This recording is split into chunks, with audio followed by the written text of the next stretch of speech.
In this video we're going to discuss components. These windows and doors are components, and this post is a component. If I was to click on this door, for instance, there we go, the component name is displayed that I've selected, the current selection. I've assigned a cost code.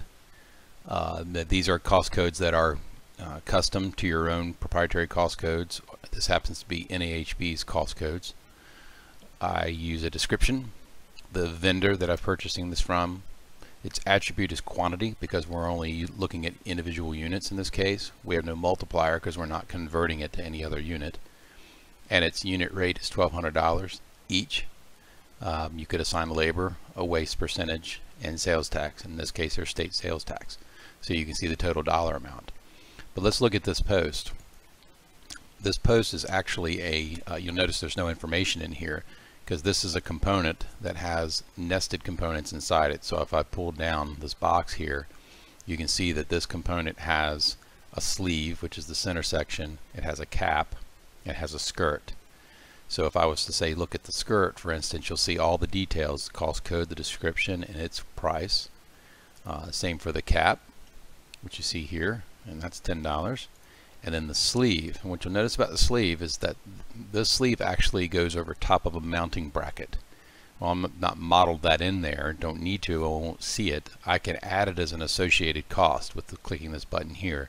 So in this case, I've added an associated cost to that sleeve, being this mounting bracket, and it's $48. And then if I scroll back, I'll see the sleeve.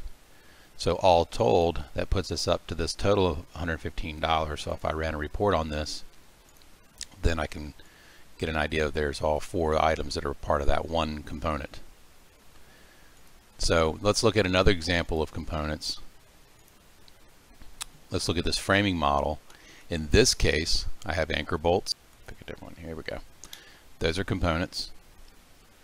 I've got some other issues in here. I've got hurricane straps. Those are components. Now let's look at these studs.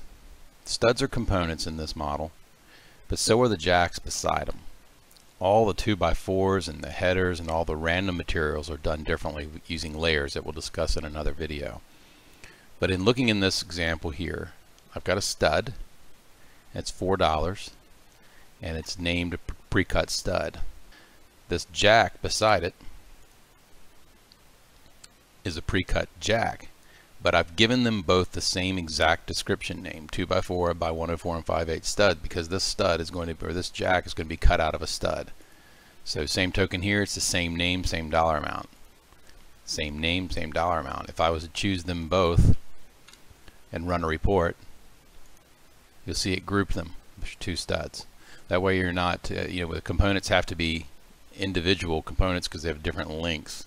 But we give you the ability in components to actually give them the same name. If you give them the same name, they'll report out the same, and that way you can combine these elements on the report. Okay, that's an example of components. Thanks for watching.